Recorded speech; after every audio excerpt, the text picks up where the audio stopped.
আজি মই নৱৰাত্ৰি স্থাপিত কৰিছোঁ। মই মা দুৰ্গা নৱৰাত্ৰি পূজা কৰিছোঁ আজি। এইয়া ধুনীয়া কৰি কৰিছোঁ মই। মোৰ পূজাৰ থাপনাৰ কাষতে কৰিছোঁ মই। এয়া মোৰ থাপনা ঘৰৰ পূজা কৰা। এয়া এনেকৈ কৰিছোঁ বন্ধুসকল। মই ভাবিলোঁ আপোনালোকৰ লগতো অলপ শ্বেয়াৰ কৰোঁ। হৈছেনে পূজা কৰা মোৰ?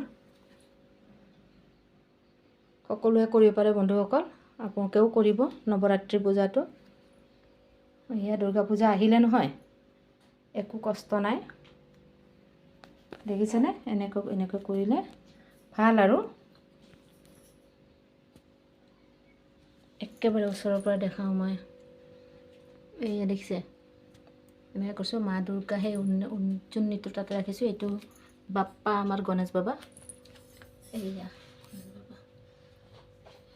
এনেকৈ দিছোঁ। এইটো মাক পানী দিছোঁ।